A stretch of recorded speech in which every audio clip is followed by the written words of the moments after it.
Hello, আসসালামু আলাইকুম। আশা করি আপনারা ভালো আছেন। আজকে আমি একটা জায়গায় আসলাম, পাশে একটা কনস্ট্রাকশন সাইট ছিল।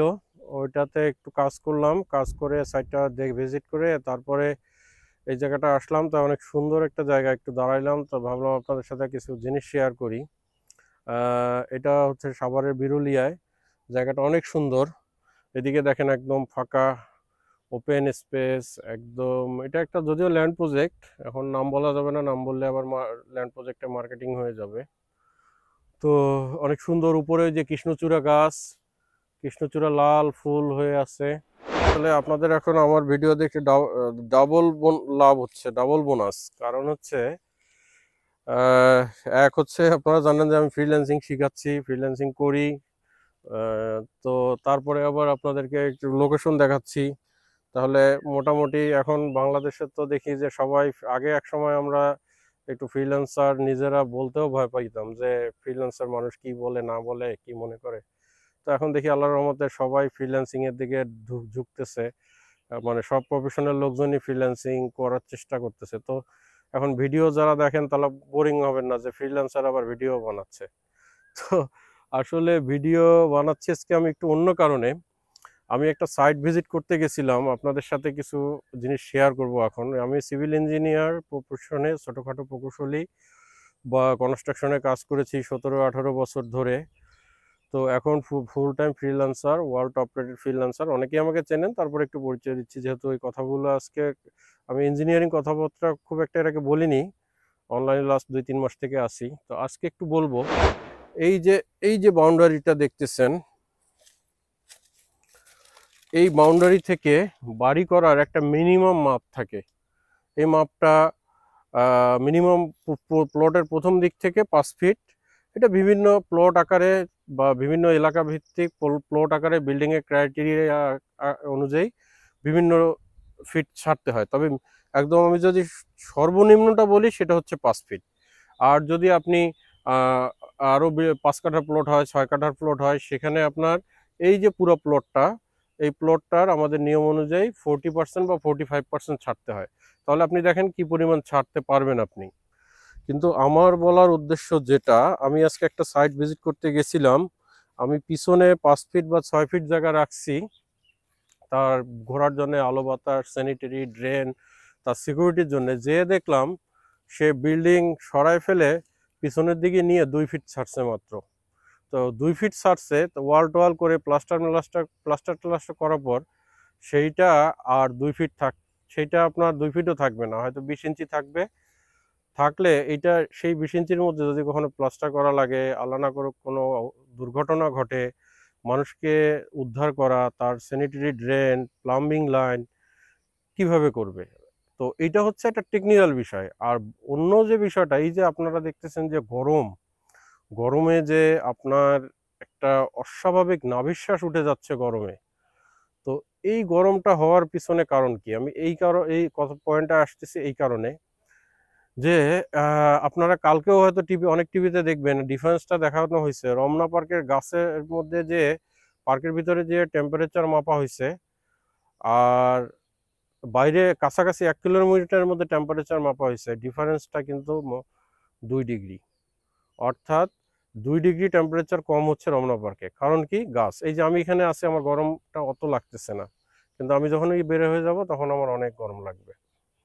তো এইটা হচ্ছে একটা বিষয় যে আপনার মোটামুটি গরম, পার্কিং, এটা সেটা সব মিলায়। এখন আমাদের সমস্যা হচ্ছে কি, আমাদের সমস্যা হচ্ছে কি আমরা একটা প্লট কিনি, কেনার পর বাড়ি করার সময় যদি কথার কথা প্লটটা হিসাব করি 2000 স্কোয়ার ফিট প্লটের জায়গা, আমরা চিন্তা করি বাড়ি করব 1900 স্কোয়ার ফিট বা বাড়ি করব 1800 স্কোয়ার ফিট। তখন ওইভাবে চিন্তা করে করি 3 বেডরুম 2 বেডরুম, কিন্তু আমাদের মাথায় সাইকোলজিক্যাল এটা কাজ করে না যে আমরা 2000 স্কোয়ার ফিট প্লট কিনলাম, আমরা সেখানে 1200 স্কোয়ার ফিট বাড়ি বানাই বা 1500 স্কোয়ার ফিট বাড়ি বানাই, আমাদের ভবিষ্যৎ প্রজন্মদের জন্য কিছুটা একটু অক্সিজেন ফ্যাক্টরি রাখি। এই যে গাছ, তাহলে এই যে গাছ আমরা বাড়ি করতেছি, এই যে দেখেন এই গাছগুলো হয়তো এনাদের একটু গাছের জন্য এনাদের রিকোয়ারমেন্ট আছে, এনারা হয়তো বিল্ডিং বানাইতে গেলে একটু টাইট থাকবে। কিন্তু আপনারা সারা বাংলাদেশে জানেন যখন বিল্ডিং করতেছে, আপনারা জানেন যে কি অবস্থা সেই বিল্ডিংগুলোর। প্রতিটা বিল্ডিং রাস্তার উপরে নিয়ে এসে যাচ্ছে, 1-2 ফিট জায়গাও ছাড়তেছে না, একটা গাছ লাগানোর জায়গা নাই। যার ফলে আপনার নেচার কমে যাচ্ছে, গাছ কমে যাচ্ছে, আর আপনার হিট হচ্ছে অনেক বেশি। আমেরিকায় যেমন, আমি তো আমেরিকায় বিল্ডিং ডিজাইন করি, আমেরিকায় কাজ করি। আমেরিকায় আপনি কনক্রিট যত দিবেন সেই অনুযায়ী ড্রেনেজের টাকা দিতে হবে। অর্থাৎ আপনি যত পরিমাণ বৃষ্টির পানিটাকে আটকাবেন, অর্থাৎ কনক্রিট ঢালাই দিলে তো আপনি বৃষ্টির পানি আটকাইলেন, তাহলে আপনার বছর শেষে আপনার ট্যাক্স বাড়বে সেইভাবে। কিন্তু আমরা কি করতেছি, আমরা এখন আর অনেকেই বলবেন জমির দাম বেশি, জায়গার দাম বেশি। হ্যাঁ, এটা সত্য কথা, জমির দাম, জায়গার দাম বেশি, কিন্তু এই যে মানুষের জীবনের থেকেও বেশি হিট স্ট্রোক হচ্ছে, আগুন লাগলে, এই যে কয়েকদিন আগে বেলি রোডে কাচ্চিভাইয়ের বিল্ডিং আগুন লেগে মারা গেল, এগুলোর থেকেও বেশি, জীবনের থেকেও বিষয়টা জমির দাম না, বিষয়টা হচ্ছে আমাদের মেন্টালিটি। ওই যে আমি বললাম 2000 স্কোয়ার ফিট জায়গা কিনবো, আগে থেকেই আমার মেন্টালিটি হয়ে আছে যে আমি ওখানে 1900 স্কোয়ার ফিট বাড়ি বানাবো। তার মানে আমার মাথায় এটা কাজ করতেছে আমি 3 বেডরুমের ওখানে ফ্ল্যাট করব। তো এই জায়গা থেকে যদি আমরা চিন্তা করে বের হয়ে না আসতে পারি, তাহলে আসলে আমরা এই প্লটগুলো আমরা ঠিক রাখতে পারবো না। আর নিয়ম অনুযায়ী যেটা, যে আপনার একটা প্লট নিলে প্রায় 40% জায়গা ছেড়ে বাড়ি করতে হবে, এটা অ্যাভারেজ। বিভিন্ন টাইপের প্লটে বিভিন্ন রকম নিয়ম কানুন আছে, আমি আইন কানুনের মধ্যে যাচ্ছি না, কিন্তু মানে যদি জেনারেল সাধারণভাবে বলি, তাহলে 40 থেকে 45% ছাড়তে হবে। অর্থাৎ এই প্লটটায় যদি আমি বাড়ি করি, তাহলে আমার চারিদিক থেকে 40% ছাড়তে হবে, তাহলে আমি একটু গাছ লাগাইতে পারবো, এটা করতে পারবো। আমার মতে আরো হওয়া উচিত, কিন্তু যেহেতু আমাদের জনসংখ্যা বেশি, এর জন্য আমরা পারি না। তো এই যে দেখেন, ন্যাচারাল একটা অক্সিজেন ফ্যাক্টরি, গাছ, এই যে বাতাসটা, এত গরম ঢাকার মধ্যে, আজকে ঢাকা 42 বা কত, এখন আমার মনে নেই, দেখে আসছি আমি, বাসা থেকে বের হওয়ার পর টপ টপ করে পানি পড়তেছিল। আর এই যে ন্যাচারাল পরিবেশে আসছি, এখন দেখেন এখানে একদম বাতাস, এখানে কোনো ঠান্ডাই মানে গরমই লাগতেছে না। তো আমরা যদি এই যে ধরেন একটু এইগুলো এটা ঢাকা শহর না, এটা সারা সারা বাংলাদেশের একই চিত্র। তো সারা বাংলাদেশে আমি যেখানে যাই, আমি গ্রামে আমার বাসার আশেপাশেও আমি দেখলাম, ইভেন আমার বাড়িটাও, আমার আব্বা ছিলেন, দেখলাম যে একটা গাড়ি ঢুকানোর রাস্তা নেই, মানে সবাই প্লটের উপরে বাড়ি উঠাই দিছে। তো এইটা আসলে কতটুকু যুক্তিযুক্ত, আমি যেটা মনে করি, আসলে এখানে জায়গা জমি দাম এই বিষয়টা না, বিষয়টা হচ্ছে কিছুটা ইগোর ব্যাপার। আমি বাংলাদেশে 500-600 বিল্ডিংয়ের সাথে জড়িত, বেশিরভাগ কনস্ট্রাকশন যখন করতে যাই, আমি তাদের সাথে বাড়ির অনারদের সাথে কথা বলি, একটা জিনিস কমন প্রশ্ন তাদের মাথায়, আমার পাশের প্লট 3 ফিট ছাড়ে নাই, আমি 5 ফিট ছাড়বো কেন? তো এটা আসলে টাকার বিষয় না, এটা হচ্ছে একটা ইগোর বিষয়, যে পাশে ছাড়ে নাই আমি ছাড়বো কেন? কিন্তু পাশের লোক মরলে আপনিও মরবেন।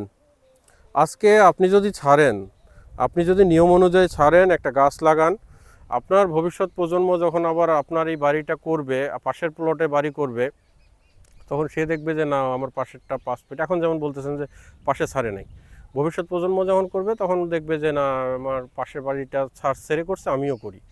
তাহলে আপনার পরিবেশ, আমাদের সমাজটা উন্নত হবে, আমরা করব। কিন্তু আমাদের মেন্টালিটি যতদিন না এখান থেকে বের হয়ে আসতে পারবো যে আমি 2000 স্কোয়ার ফিট জায়গা কিনছি, আমি 1900 স্কোয়ার ফিট বাড়ি বানাবো, ততদিন পর্যন্ত আইন কানুনের একটা বিষয় আছে। আইন কানুন তো সব জায়গায় ওইভাবে হয়ে ওঠে না। কিছু কিছু জায়গায়, যেমন আমাদের কিছু কিছু প্লট আছে, সিটি আছে, আমি বাংলাদেশে কিছু জায়গায় ডিজাইন করছি, কনস্ট্রাকশন করছি, সেসব জায়গায় স্ট্রিক্ট, আপনি 1 ইঞ্চিও করতে পারবেন না, নিয়মের মধ্যেই থাকতে হবে। সেটা ধরেন খুব কম, সারা ঢাকা শহরকে যদি আমি রেশিও করি 10%ও হবে না, বাকি 90% যে যার মতো এরকম করতেছে একটু জায়গার জন্যে। তো যার ফলে আপনার যদি একটা দুর্ঘটনা ঘটে, ধরেন একটা বিল্ডিং থেকে আপনি যদি, নিয়ম হচ্ছে যে আপনার 5 কাঠার প্লটে আপনার পাশ দিয়ে সাইড দিয়ে 4 ফিট করে ছাড়তে হবে, 4 ফিট 1 ইঞ্চি এখনকার নিয়ম। সেটা মানে এটা মিনিমাম নিয়ম। আবার যদি বিল্ডিং বড় করেন আরও বেশি ছাড়তে হবে, সেটা আমি তো বারবার বলতেছি, ইঞ্জিনিয়ারিং কথাগুলো যাচ্ছি না। তো 4 ফিট যদি একদিকে ছাড়েন, আর একটা প্লট থেকে যদি 4 ফিট ছাড়ে, তাহলে আমার 2 বিল্ডিংয়ের মাঝখানে 8 ফিট গ্যাপ থাকে। অর্থাৎ আপনি যদি বিপদে পড়েন, যদি কখনো আগুন লাগে, তাহলে দেখা যাবে যে আমরা দেখি যে সেনাবাহিনী আসে আমাদের উদ্ধার করতে, ফায়ার ফাইটাররা আসে উদ্ধার করতে। আমাদের ঢুকতে পারে না, একদিক থেকে ঢুকতে পারে না, আর একদিক থেকে ঢুকতে পারে না। কিন্তু আমরা কি করতেছি, আমাদের জীবনটাকে, আমাদের ভবিষ্যৎ প্রজন্মটাকে ওই 2 ফিট জায়গা নেওয়ার জন্যে আমরা তাদেরকে একটা মৃত্যুকূপে, মৃত্যুর মধ্যে ফেলে দিচ্ছি। কিন্তু আমি যদি একটা জায়গা 2 বিল্ডিংয়ের মাঝে যে নিয়ম মেপে করি, 8 ফিট গ্যাপ থাকে, ওটার মধ্যে আর কিছু না করি, বারান্দা না ঝুলাই, ক্যান্টিলিভার না করি, মানে যত রকম ফাঁকি দেওয়ার চিন্তা আমাদের মধ্যে আছে, তো এগুলো না করে আমরা যদি ওইটাকে গ্যাপই রাখি, তাহলে আল্লাহ না করুক ওই ধরনের একটা আগুন লাগলো, আমাকে কিন্তু আমার যারা উদ্ধারকারী দল আছে তারা কিন্তু 3 দিক থেকে নেমে আমাকে বিভিন্ন জায়গা থেকে উদ্ধার করতে পারবে। এটা একটা জিনিস। 2 হচ্ছে আমি কিছু গাছ লাগাইতে পারবো, যেটা আমার এই যে হিটটাকে, এখন বাতাসে এই যে আমাদের এখন গরম নিয়ে অনেক কথা হচ্ছে, এটার কারণ হচ্ছে অনেকগুলো কারণ, তার মধ্যে এটা একটা কারণ যে আমাদের অক্সিজেন ফ্যাক্টরি কমে যাচ্ছে, অর্থাৎ আমাদের গাছ কমে যাচ্ছে। কারণ বাতাসে কার্বন মনোঅক্সাইড বাড়তিছে। আপনারা সবাই জানেন যে গাছ হচ্ছে কার্বন ডাই অক্সাইড টেনে নেয়, অক্সিজেন ছাড়ে।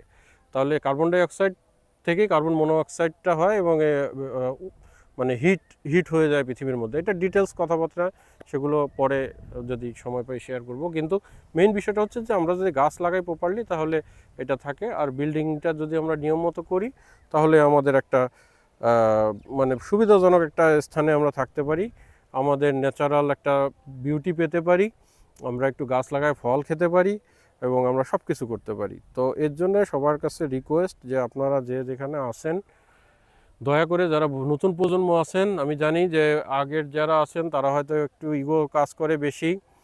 আমি কারণ আমার একটু অভিজ্ঞতা আছে তো 17 বছর কনস্ট্রাকশনে। কেউ যদি আপনার দেখা যায় যে মুরব্বি বিল্ডিং, পাশের বাসায় 1 ফিট ছাড়ে নাই, আমি ছাড়বো কেন? কিন্তু এটা আপনার জন্য ছাড়েন, কারণ আপনার ছেলেমেয়েরা থাকবে, আপনার নাতিরা থাকবে। ছাড়লে তাদের জন্য আপনি অক্সিজেন ফ্যাক্টরি রাখতে পারতেছেন, সব কিছুই করতে পারতেছেন। যে দেখেন একদম, যদি এইরকম আমরা একটু নেচারটাকে রাখতে পারি, গাছপালা রাখতে পারি, এই যে আম গাছ, এখানে আম হচ্ছে, আম আম ধরতেছে, আম ঝুলে ঝুলে আছে।